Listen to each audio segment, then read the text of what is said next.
ایک دفعہ کا ذکر ہے کہ حضرت موسیٰ علیہ السلام کو اللہ تعالیٰ نے حکم دیا کہ سمندر کی طرف جاؤ، وہاں 3 کشتیاں ڈوبنے والی ہیں۔ حضرت موسیٰ علیہ السلام فوری حکم الہی کی تعمیل کرتے ہوئے سمندر کی جانب چل پڑے۔ ساحل پرسکون تھا۔ بہت دور سے ایک کشتی آتی ہوئی دکھائی دی جو آہستہ آہستہ ساحل کی طرف بڑھ رہی تھی۔ ابھی وہ کنارے سے کچھ ہی فاصلے پر تھی کہ حضرت موسیٰ علیہ السلام نے آواز دی کہ اے کشتی والو، اللہ کا حکم آنے والا ہے، ہوشیار رہنا۔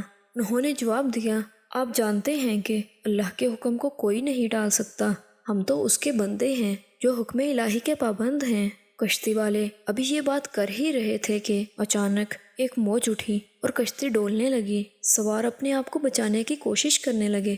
اتنے میں ایک اور زبردست موج آئی اور کشتی کو اپنے ساتھ بہا کر سمندر کی تہہ میں لے گئی۔ تھوڑی دیر میں ایک اور کشتی نظر آئی تو حضرت موسیٰ علیہ السلام نے انہیں بھی خبردار کیا اور کہا کہ ذرا محتاط ہو کر آنا۔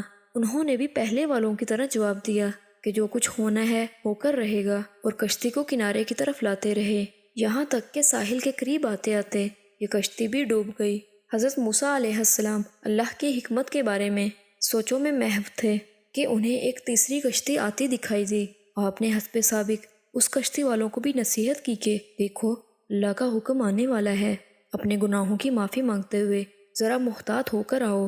انہوں نے جواب میں کہا کہ اے اللہ کے نبی، جس طرح آپ سچے ہیں اسی طرح اللہ کا حکم بھی اٹل ہے، اسے کوئی نہیں بدل سکتا، لیکن اللہ کی رحمت بھی تو ہے، ہم اس کی رحمت سے کیوں مایوس ہوں؟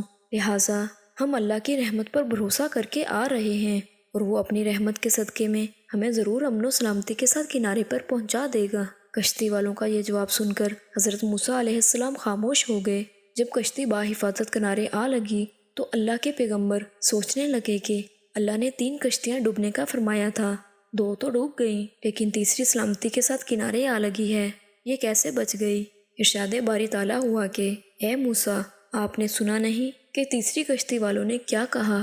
انہوں نے میرے حکم کو تسلیم کیا تھا، میری رحمت کو آواز دی تھی اور اس پر پورا توکل اور بھروسہ بھی کیا تھا، اس لیے یہ کشتی میری رحمت کے طفیل بچ گئی، کیونکہ جو بھی میری رحمت کے دروازے پر آ کر صدا دیتا ہے میں اسے نا امید نہیں کرتا۔